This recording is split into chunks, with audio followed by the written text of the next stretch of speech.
It was a night like any other when Detective Brian Harris picked up the phone. The clock on the wall ticked, the only sound in the otherwise silent room. It was late, past midnight, but Brian wasn't tired. Not after the string of cold cases that had been piling up on his desk for months. He could never sleep properly anyway. His mind was always working, solving problems, picking at puzzles that refused to be solved. And this case, the one he'd been trying to crack for weeks, had been eating away at him. A case that felt different from all the others. The victim? A man named Victor Klein, an unassuming insurance salesman with no criminal record, no enemies, no signs of anyone wanting him dead. But he was found in a ditch, his body barely touched by anything except the chill of the night air. No struggle. No blood. Just gone. Brian had been combing through Victor's life, trying to find some clue, any reason why this quiet man had died. But every lead had turned cold. And now, it was almost too late. They were going to close the case. And for Brian, that was something he couldn't accept. That's when it happened. His desk phone rang, a sharp, sudden sound that shattered the silence. Brian's hand froze, the weight of the moment pressing down on him. It was late. Too late for anyone to be calling with good news. He picked up the receiver. Detective Harris? The voice on the other end was muffled, distant, as if the person was speaking through a tunnel. Brian's pulse quickened. It didn't sound like anyone he knew. Yes? Brian replied, his voice low, cautious. There was a brief pause, a shuffling noise, and then the voice came again. This time clearer, but with an unnatural stillness in its tone. It's me, Victor. Victor Klein. Brian's blood ran cold. His grip tightened around the phone, but he didn't say anything. He couldn't. His mind raced, trying to make sense of what he was hearing. Was this some kind of prank? A joke? A bizarre, twisted joke? Who is this? Brian demanded, his voice hoarse with disbelief. What is this about? But the voice on the other end didn't waver. It was calm, far too calm for someone calling from the afterlife. You're trying to figure out why I died, right? It wasn't an accident, detective. It wasn't just some random act of violence. It was something else. Something bigger than me. Bigger than anything you've ever seen. Brian's heart thudded in his chest. He leaned forward, his elbows on the desk, staring at the phone, trying to comprehend what was happening. The man, the victim, the dead man, was speaking to him. From beyond the grave. But how? Victor, Brian whispered. How is this possible? You're dead. There was a long pause before the voice spoke again. This time, there was an eerie sadness to it, as if Victor's death had left an unspoken pain behind. I don't have much time, detective. But I can tell you this, you're looking in the wrong places. The people who did this to me, they're closer than you think. And they're watching you right now. Brian's stomach churned. Who? Who did this to you? The voice didn't answer. Instead, it let out a low, almost sorrowful sigh. You'll find out soon enough, Victor said cryptically. But not through the usual ways. Don't trust your eyes. Don't trust your ears. Trust the shadows. Trust what they hide. And with that, the line went dead. Brian sat there, frozen, staring at the phone, the eerie silence in the room pressing in around him. He didn't know what to believe. He wanted to scream. He wanted to throw the phone across the room, tell himself it was all a sick joke. But deep down, something in his gut told him that wasn't the case. It was real. It had to be. He slammed the phone down on the receiver, his hands trembling. What had just happened? How could a dead man, a man who had been buried for weeks, call him? And why? What did it mean? What had he meant by, "Don't trust your eyes"? He shook his head, trying to clear his thoughts, but the question lingered, who was watching him? He glanced at the clock. It was almost 1 a.m. He didn't have time to waste on confusion. He grabbed his jacket and stormed out of his office. The night air was cool, crisp, a reminder of how late it was. But the city felt different now, as though it had grown colder in the span of mere seconds. The eerie conversation replayed in his mind. Trust the shadows. Brian had been a detective for over 10 years. He had seen things, awful things, twisted things, things that made even the strongest men tremble. But this felt different. This was something beyond what he had ever encountered. He made his way to the morgue, his footsteps echoing through the dark, empty halls. He had to see Victor's body again. He needed to confirm something, anything. He couldn't just sit there, waiting for answers that didn't make sense. He needed to see it for himself. When he reached the morgue, the attendant at the desk greeted him, barely looking up. Brian didn't waste time with pleasantries. I need to see Victor Klein's body. Right now. The attendant nodded, uninterested, and motioned toward the back. Brian pushed through the cold steel doors and entered the sterile, frigid room. The smell of antiseptic filled his nostrils, and the cold was almost unbearable. The body of Victor Klein lay on the examination table, covered by a white sheet. Brian walked over, his fingers trembling as he pulled back the sheet, revealing Victor's pale face. His skin was waxen, the remnants of life gone from his eyes. But something in Brian's gut twisted when he looked closer. Something was wrong.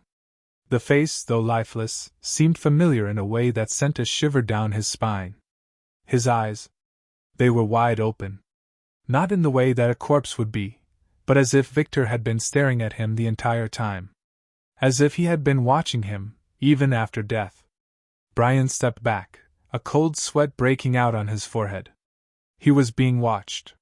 He didn't know by whom, but the fear in his chest confirmed it.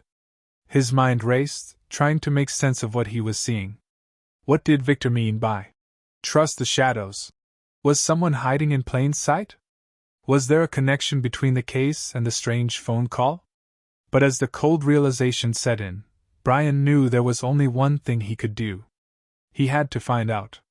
Whatever this was, whatever Victor was trying to warn him about, it was real. And Brian was deep in it now. Deep in a mystery that had just begun. The city was different now. Brian could feel it in the air, the weight of something heavy that hung over the streets. The call from Victor Klein, the dead man who had spoken to him from beyond the grave, still echoed in his mind, but the silence in the room where Victor's body had lain was far more deafening. He couldn't shake the thought that someone, was watching him, hiding in the shadows, waiting for him to make a mistake. But what mistake could he make? He had only just begun to scratch the surface of this chilling mystery. He walked the streets of the city, his feet carrying him on automatic, his mind racing. He couldn't shake the feeling of unease, the dread that gripped him tighter with every step. It was as if the world had shifted, like someone had turned the volume up on a faint, distant hum, and now everything was out of sync. The investigation into Victor Klein's death had stalled before, but now, with the phone call, everything had taken on a darker, more dangerous edge. Victor had said it wasn't an accident. Someone had killed him. Someone had taken his life, and Brian needed to find out who. But it wasn't just about a killer anymore. It was about something much deeper, something older, something that refused to be understood. Brian reached the police station and stepped inside, heading straight for his desk.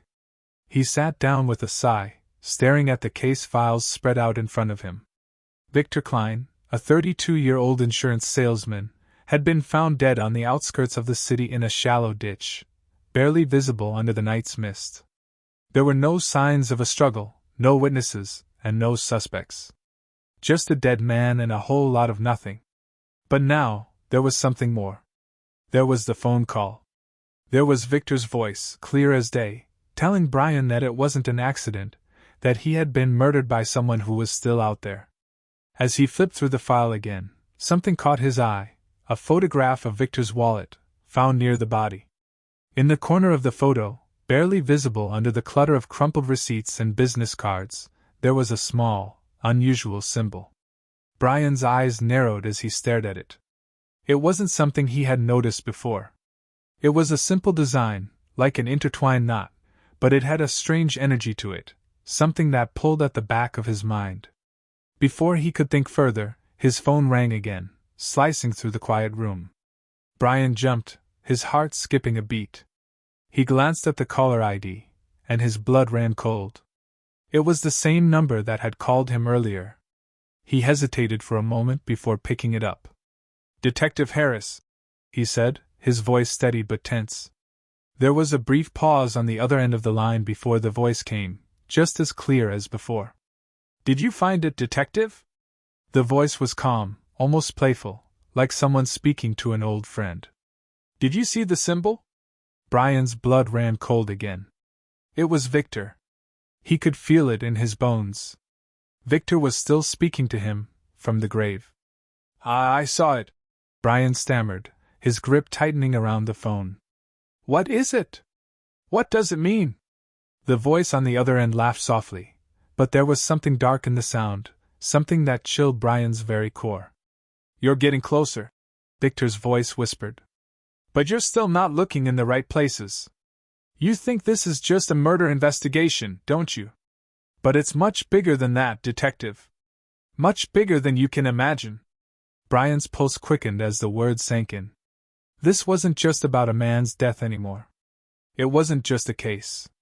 It was something more, something that tied into something ancient, something beyond the reach of the living.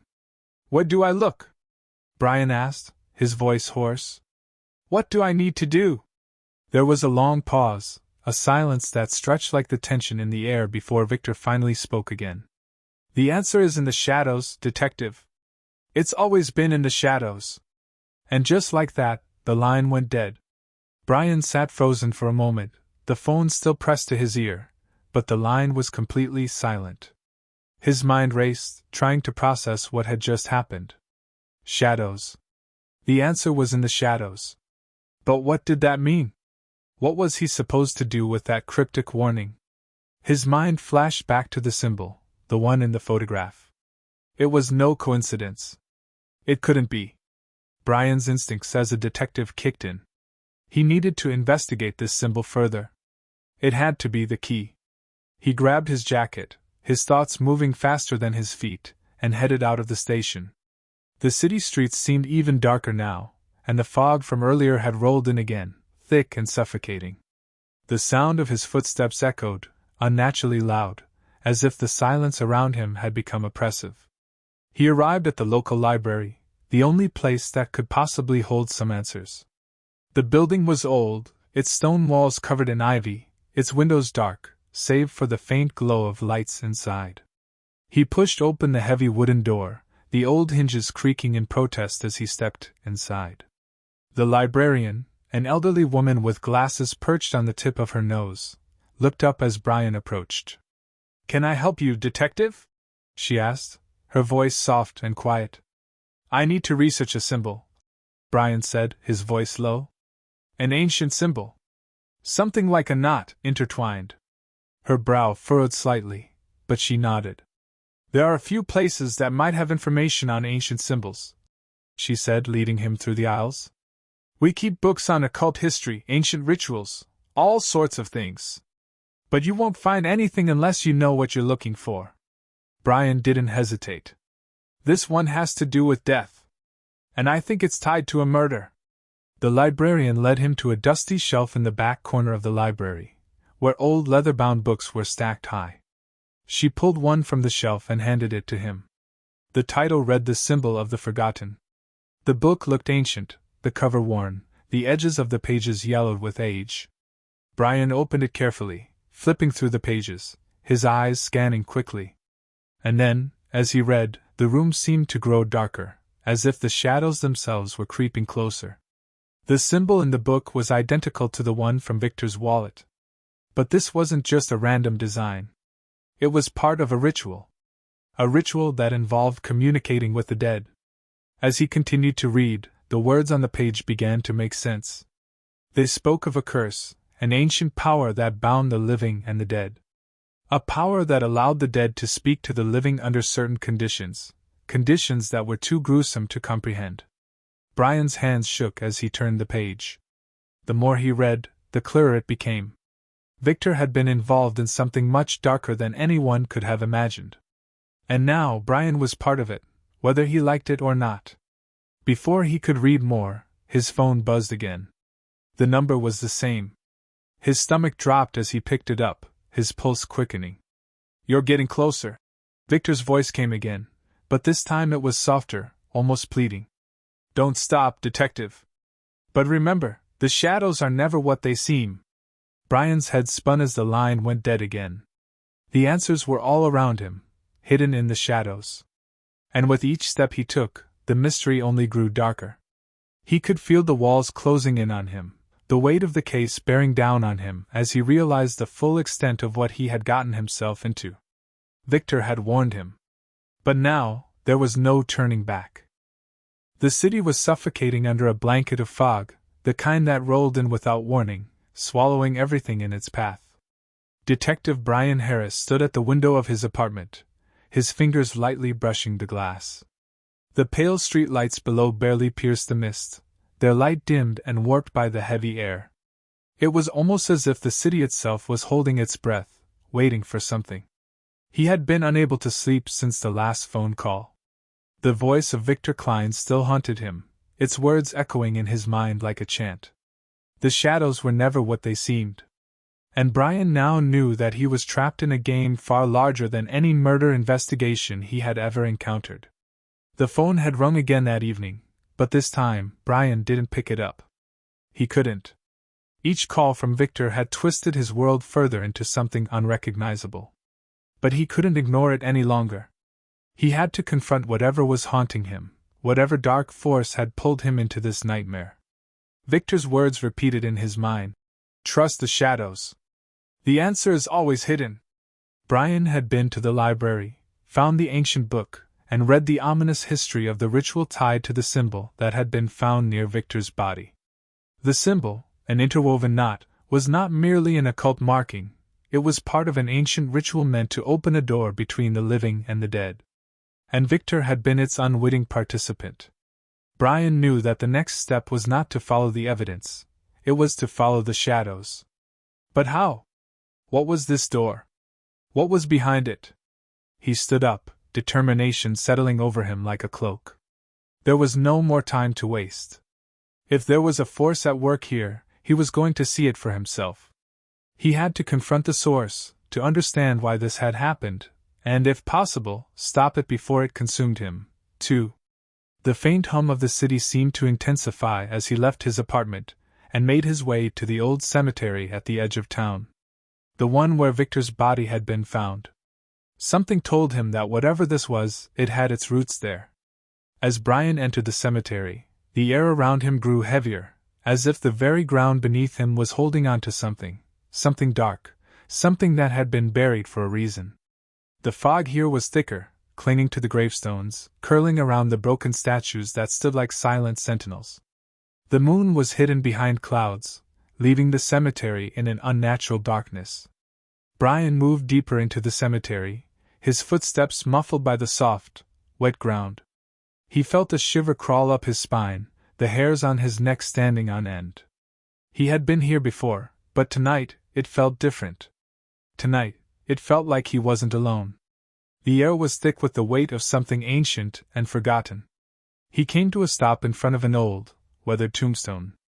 It was at the far corner of the cemetery, half covered in ivy, its inscription barely legible. But something about it seemed to pull him closer, as if it was the heart of the mystery. He knelt down, his flashlight illuminating the stone. The words on the tombstone were faded, but just beneath the grime, he could make out a name, Victor Klein. The name sent a jolt through Brian, and he looked closer. As he ran his fingers over the stone, he felt a strange vibration in the air, like the hum of something just out of reach. And then it happened. The ground beneath him trembled, ever so slightly, as if something had been disturbed. The fog around him shifted, swirling and dancing like a living thing. And then, from the darkness, a figure emerged. At first, it was just a shadow, a silhouette against the fog. But as it moved closer, Brian could make out the form of a man, a tall figure, draped in shadow, with no face, no identity. Just a presence, like the embodiment of everything he had been chasing. It was Victor Klein. But not in the way Brian expected. Victor was not alive. He was not dead. He was something in between. Brian stood up, his breath catching in his throat as the figure came closer, its shadowy form flickering in and out of existence. "You're here," the figure said, its voice deep and hollow, echoing through the night. "You've opened the door." Brian took a step back, his heart pounding. He didn't know whether to run or confront whatever this was. But something inside him, something he couldn't explain, told him that running wasn't an option. What is this?" Brian's voice cracked, but he stood his ground, his hand tightening around the flashlight. "What do you want from me?" The figure's form flickered again, and for a brief moment, it resembled Victor Klein, alive, but with an emptiness in his eyes that made Brian's stomach churn. "I don't want anything," the figure said, its voice now full of sorrow. "I never asked for this, detective. This curse, it was never supposed to reach you. But now you're here. Now you've seen the truth." Brian's chest tightened. "What truth?" The figure stepped closer, the air growing colder with each movement. "The shadows, they are always watching. They always have been. They wait. They linger in places like this, places where the veil between life and death is thin. I was their doorway, detective. I was the one who opened it. And now you've followed me in." The fog swirled violently around Brian, and he struggled to stay grounded, his feet sinking slightly into the wet earth. He looked around, but the cemetery was no longer the same. The gravestones seemed to warp and shift, the air growing dense with whispers, thousands of voices, all speaking at once, a cacophony of the forgotten. "You have a choice," the figure whispered, its form growing more transparent, more ephemeral. "You can close the door. Or you can leave it open. You can stay here with us. But once you step through, there is no return." Brian's pulse raced, and for the first time, the reality of what was happening hit him like a wave. This wasn't a simple case anymore. It wasn't just about a murder. It was about something beyond the grave, something ancient that had been waiting for someone to stumble upon it, waiting for someone to open the door. "What do I need to do?" Brian asked, his voice low, urgent. The figure's eyes, if they could be called eyes, glowed faintly, an unnatural light shining from them. "You must make the choice, detective. You must decide what you'll do with the shadows. They will never let you go. But you can choose to close the door. You can choose to leave it behind." Brian felt the pressure in his chest, the weight of the decision pressing down on him. Could he close the door? Could he stop this? Or was he already too far in? The fog thickened, and for a moment, the figure's voice faltered, as if it was being pulled back into the darkness. "The shadows will always be with you," it whispered, almost too softly to hear. "They never truly leave. But you can choose how they affect you. Choose wisely, detective." The figure vanished, fading into the fog like it had never existed. The cemetery fell silent, the whispers fading into nothingness. Brian stood alone, the weight of the choice settling heavily on him. The fog was clearing, and the first light of dawn was breaking on the horizon, casting pale rays through the trees. He didn't know what he would do with this choice, or what it meant for his future. But one thing was certain: his life would never be the same. The door had been opened. The shadows had been unleashed. And now, Brian had to live with the consequences.